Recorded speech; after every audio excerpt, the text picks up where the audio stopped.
well. We'll be back shortly. Hello, America. We're here with Tea Time. Welcome to Tea Time, brought to you by the New Jersey Tea Party Coalition. I'm here with Ronald Dubois, and we're going to be talking about the Second Amendment. Before we start, I actually just want to start off by actually reading the Second Amendment. The Second Amendment reads as a well-regulated militia being necessary to the security of a free state, the right of the people to keep and bear arms shall not be infringed. With that being said, what do you think about that? Well, I think it's brilliant for its brevity, and it says so much. Since the country was founded, the Second Amendment has been in place to protect our persons, to protect our families, and to protect our property. Some people don't realize it, but property was so important to the Founding Fathers to protect it that when they originally wrote about your freedom to seek happiness and everything, that happiness was originally property. Right. But the founders were afraid that would be misconstrued as to slavery, that by saying property they were referring that to slaves. So they changed it to a pursuit of happiness. But their thought was property because it was that important. So the other thing besides the Second Amendment doing that was that our founders really intended the Second Amendment to prevent the situation from ever occurring again that we had with England, where we had to declare our independence and fight a war. So to keep that from happening, they realized they were all excellent students of history. And throughout history, everybody who was disarmed was enslaved. So the Founding Fathers put in the Second Amendment to say that we should always be armed in order to prevent tyranny from taking over. Yeah, because most people would actually say that the Second Amendment is for hunting. And that's the major misconception of the Second Amendment, which it says it right there, a well-regulated militia. Yes. And that is the general purpose of that. Yes. See, a lot of people, especially the progressives who don't believe in guns and want us to give up our guns, these people, a lot of them have a hidden agenda, which is to disarm us so their political side can take over, which they can't do if the people are armed. So what they do is they change the meaning of the Second Amendment, and they try to get you to think that, well, how much weaponry do you need to target shoot or hunt the deer and so on. And of course the mainstream media promotes that for them and goes along with it. So many people today, because they don't study the Constitution or learn what our history is, these people believe that that's what the Second Amendment is for. Right.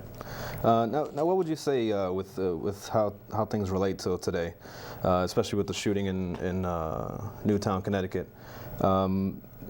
What they're trying to say is, well, we need to get away from these assault rifles. In your opinion, what would the limit size on magazines do in order to protect our kids? Well, really very little. And first of all, it's a whole misnomer, these assault weapons. The AR-15, as most people understand it, is not an assault rifle. An assault rifle can go fully automatic. An AR-15 can only fire one round at a time. It is not a machine gun. But that's what the progressives want the people to believe. Also, they call it an assault rifle, which it is not, because the AR in AR-15 is only the initials from the manufacturer Armalite company, which manufactures it. So they took the AR and gave it 15 from the Armalite Corporation. So the people who are in their ignorance are trying to get rid of these guns look at that and say, oh, AR, it's an assault rifle. It's not what it means. So they tried to peck away at you by saying ban the AR-15 because it's an assault rifle and anything else. And this is the idiocy. They say anything that looks like an assault weapon, if it looks like it has the appearance, then you have to ban it. It could fire 1 round an hour, and they'd still ban it because it looks vicious. So it's really very dumb. With saying that also, because what it really boils down to at the end of the day is you have a lot of ignorance to firearms and weapons of that nature, especially in places like New York, Chicago, major cities where most people don't actually own or use firearms. Except if you're a criminal. Right. Right. And which actually this whole gun debate should really be targeted for, because ultimately it comes down to where they're infringing on the law-abiding citizens' rights and not actually tackling the real problem, which is crime. Yes. Again, you're right, Daniel, because everybody really knows at the bottom of their heart that if you actually create the law, say, okay, everybody turn in your weapons, the good law-abiding people are going to turn them in, and all the criminals will still have theirs, because they're not going to turn them in. They don't turn them in now, it's illegal for them to have them. Exactly. So what's going to happen, and this has been proven over and over again historically, as soon as you ban weapons, the crime rate goes up. Because now the criminals know that they don't have to worry about you shooting back, and you become a sitting duck. Texas has probably almost more guns than most states, and the people can carry them around wearing them on their hip like an old cowboy. Yeah, open carry. Right, and they have very little gun crime. Right. And actually, New York, Chicago, and so these places have the strictest gun laws in the country and the most crime with guns, the most deaths by guns. Yeah, and actually going off of statistics, it's funny you mentioned that. I actually looked up on the National Center for Policy Analysis in regards to how they banned guns in England in 1997. They found out actually after they banned in January '97, the numbers of deaths and injuries from gun crime in England and Wales increased 340% after they did the gun ban. Yes. Same thing in Australia, which is more recent. A few years ago, they confiscated all the guns in Australia, or most of them, and crime shot up like crazy. Whereas before, they had very little gun crime. And Australia did it the same way England, Germany, Russia, China, with all the dictators, all the communist countries, did it all the same way. They said, oh, well, we need to register the guns so we know where they are, and if a crime is committed, we can trace the gun back to the owner if we get the gun. Right. And they all lied through their teeth. They all had the people register the guns, and the people brought them in and registered them. And shortly thereafter, they said, okay, now we're taking your guns. And the people couldn't say no because the government knew who had them. Exactly. So, following that, Mao Zedong in China killed 70 million after they were disarmed. Stalin killed, I think, 50 or 60 million, or some ridiculous number. In England, the government didn't kill, but many more people died because of the criminals keeping their guns. Same thing in Australia. Germany, of course, so it's the same thing. Once Hitler disarmed the people were helpless, and when he took power in the 30s, he then rounded up and killed or put in concentration camps all of his enemies, all the people who he even thought he might protest and try to get him out.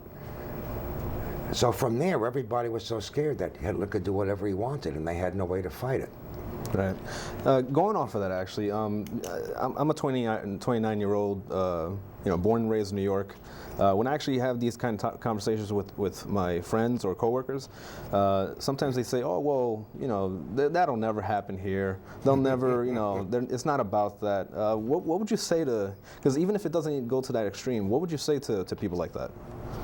Well, no. Here, I don't think you'll ever see purges here or Australia or England like there were in China, Germany, and Russia. But what you will have is only the government will have guns, and when the government dictates to you how they want you to behave, they take away liberties, and they decide how much food you can have, how much medical treatment you can have, where you can live, how you can live, and you can say, wait a minute, I'm a free American. I can do what I want. I can go live in the woods in a little cabin if I want. No, you can't, and especially with the coming UN plan for Agenda 21, which people should learn about. They should Google Agenda 21. Not Google, Bing. Yeah, or Bing, doesn't matter. Well, Google has good stuff on it. I've looked it up. But if their plan is to take everybody from the countryside, have the government take over all food supply and agriculture, get rid of the little farmers who currently do what they want to create food for you. Right. So you have a choice. Under government, you'll have no choice of what you eat. They'll move everybody into crowded city areas, restore, they call it, the country to its pristine original manner. They would take, like the Hoover Dam and TVA project, all these dams, and demolish them. Because they feel that the streams should flow freely with how they used to hundreds of years ago, and they would undam them, which would also help flood areas. Those dams are used as flood control, as well as water sources when there's droughts. So they would control every aspect of your life. Now, if you got fed up with it, and the government just threw you in jail for it with no reason, which they can do right now under the new NDAA,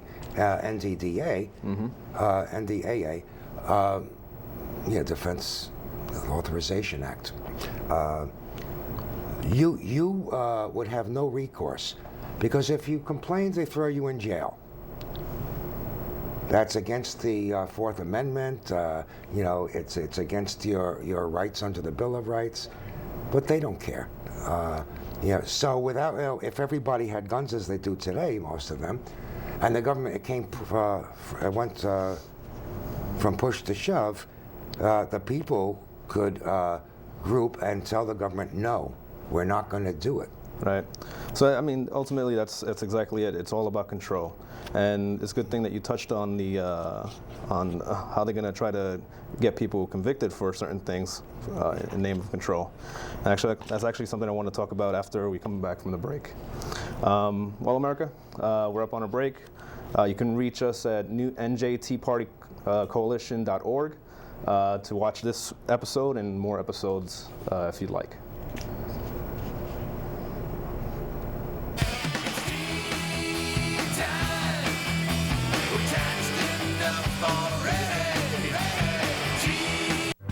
With all the excitement happening with the Tea Party, it may be a little hard to separate fact from fiction. Find out the truth for yourself. Visit the New Jersey Tea Party Coalition's website at www.njteapartycoalition.org. You may find a common voice to your concerns on how our government is functioning, and discover a means to help restore our nation based on the proven principles of our Constitution.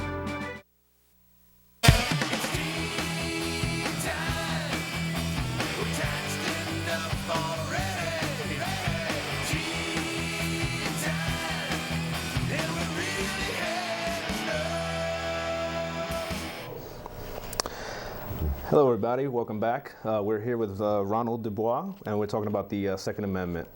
When we left off last, we were talking about how basically all this is all about control.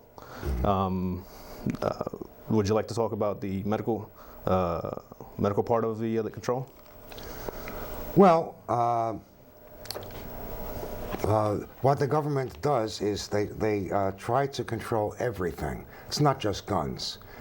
Control is their single final goal.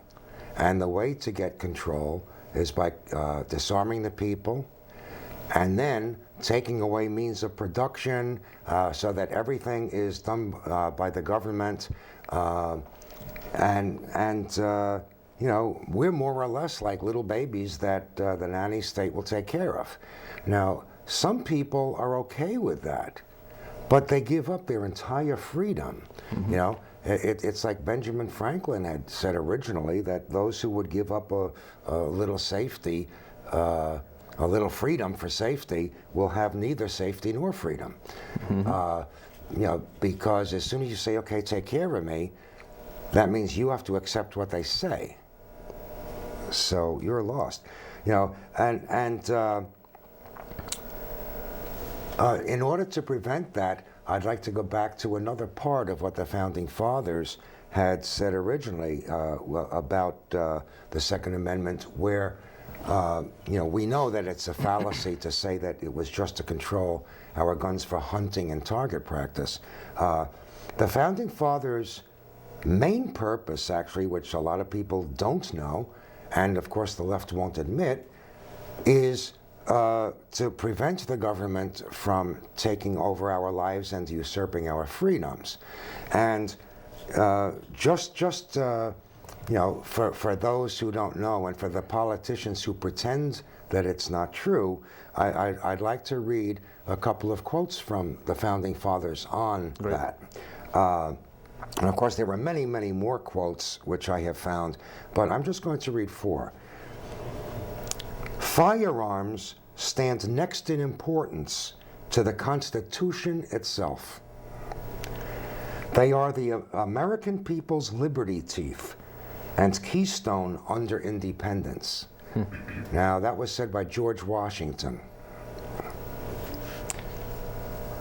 Also, George Washington said, a free people ought not only be armed and disciplined, but they should have sufficient arms and ammunition to maintain a status of independence from any who might attempt to abuse them, which would include their own government.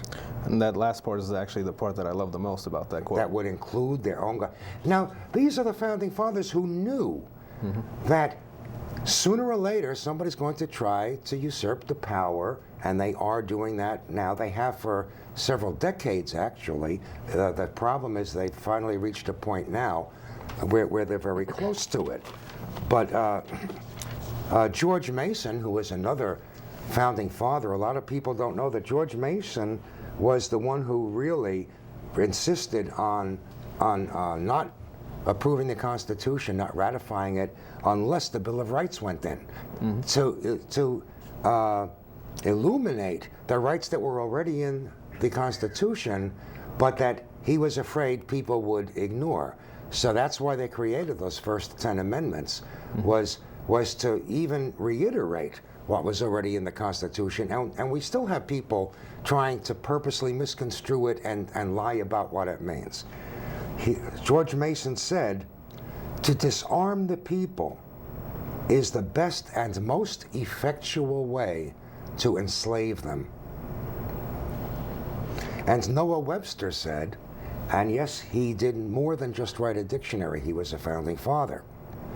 Noah Webster said, before a standing army can rule, the people must be disarmed. The supreme power in America cannot enforce unjust laws by the sword, because the whole body of the people are armed. Now, these are just a couple of quotes, but the Founding Fathers really wanted to drive home that we must be armed with whatever current arms are available to be able to fight off a government that would usurp our liberty. Right, and see, the thing is with quotes like that, if I was telling these quotes to my friends, they'd probably be falling asleep and disregard everything that I said. But the main problem that I see that we have here in America is that we can read all day about history, but most people don't read about history along with their own words, the Founding Fathers' own words, through either quotes, something that they said, or actually through the Federalist Papers. That's the problem that I see that we have here, because I read the Federalist Papers. Yes, I have my own copy at home. I have many references to that, including books like that on the Constitution. Yeah, it's dry stuff, but the thing is, there's no. No, way I don't find it dry. Well, yeah, it's interesting that people like you and myself. But the thing is, you can't truly understand the essence of what things like the Second Amendment is about unless Yes. you read things like the Federalist Papers. Definitely. And what's funny is that even many years later, in the 1860s, during the Civil War, Abraham Lincoln said this: "We the people are the rightful masters of both Congress and the courts, not to overthrow the Constitution, but to overthrow the men who pervert the court." He had a lot of foresight. Yeah, absolute power corrupts absolutely. Yeah. So he must have read the Founding Fathers. Yeah. So, yeah, I think that every gun control law today, except for those concerning people who are mentally unstable or have a criminal background, every gun control law today is actually unconstitutional. You can't, by creating the gun control laws that they have created, they've actually abrogated the Constitution. In other words, the Constitution says what it says, and that's the law of the land. These politicians keep making laws that are unconstitutional. And actually, to add to that, this time around is not the first time that we've actually gone through this. That's right. We've actually had it in 1934 with the National Firearms Act, in 68 with the Gun Control Act, 86 with the Firearms Owner Protection Act, 93 with Brady Handgun Violence Act, in 94 with assault weapons ban, and 95 with gun-free zones. Yeah. That's the icing on the cake with that last one, but this isn't the first time that we're dealing with this infringement on our rights. That's really amazing. They created gun-free zones where they put up signs saying no guns here. Right. So any criminal or maniac who wants to go in there knows nobody's armed. Yeah, it's a perfect marketing campaign for criminals. Exactly. Well, the one thing I wanted to touch on is something we spoke about before we went to break. We were talking about how they are trying to control us through things like this with infringing on the Second Amendment. I just want to touch on with the way Obamacare is written, the doctors are actually going to ask you if you have firearms in your homes, and also this is the key thing, what many Americans don't realize. If you've ever taken things like Xanax or Valium, if you've ever been prescribed that ever in your life, you are actually on a list not to own a firearm. Yeah, which is kind of ridiculous. I mean, if you took something years ago like that, and you're not taking it now because the doctor feels that there's no problem with you, that shouldn't have any effect on your firearms license. Right, because it recently happened in actually New York. It actually ended today, where New York is apologizing to the man who they were taking away his guns because he took one of these drugs 20 years ago for antidepressant. Yeah. But ultimately, it is all about control. I just want to read this one quote from Rahm Emanuel, which I think a lot of people forget, or they might not come about on a daily basis. Rahm Emanuel has said, "You never want a serious crisis to go to waste." And what I mean by that, and he followed it up with this, and what I mean by that is an opportunity to do things you think you could not do before. Right. That just Exactly. pretty much sums it Right. all. And you know, that's how the current president passes a lot of his bills. You know, bills that he couldn't pass in the daylight, he waits till like New Year's Eve. Friday night. Recently, Friday with Easter Sunday, and so he waits till these things, and everybody's out doing something, and so few people realize that he's just signed a bill or an executive order, which isn't even legal. You know, that's another thing that we're really lied to about. An executive order. See, the executive branch of government, which is the president and the Justice Department and so on, has no authority whatsoever to make a law. Only Congress Right. can make a law. Now, they say, oh, well, other presidents gave executive orders and so. There's a difference, and here's the difference. An executive order, according to the Constitution, can be given by the president in order to facilitate the implementation of a law already passed by Congress. It's not supposed to be able to use to simply make a law. Right. And all of those. And he's not using it to facilitate anything but his own idea of what he'd like the law to be. Right, like most Which is progressives. totally unconstitutional. So these people who keep saying he's given all these executive orders, so that's okay because other presidents gave executive orders. They're totally wrong. The other presidents gave executive orders really to implement other laws that were passed by Congress. Okay. Well, leave on that note. It's all about control and infringing on our rights. I just want to thank you, Ronald Dubois, for joining us to talk about the Second Amendment. And if you want to watch this episode or any other episodes, you can find us at njtpartycoalition.org. Thank you for coming, and good night, America. Thank you, Daniel. We could do a whole other program on the same subject. Yeah, I have so much more material.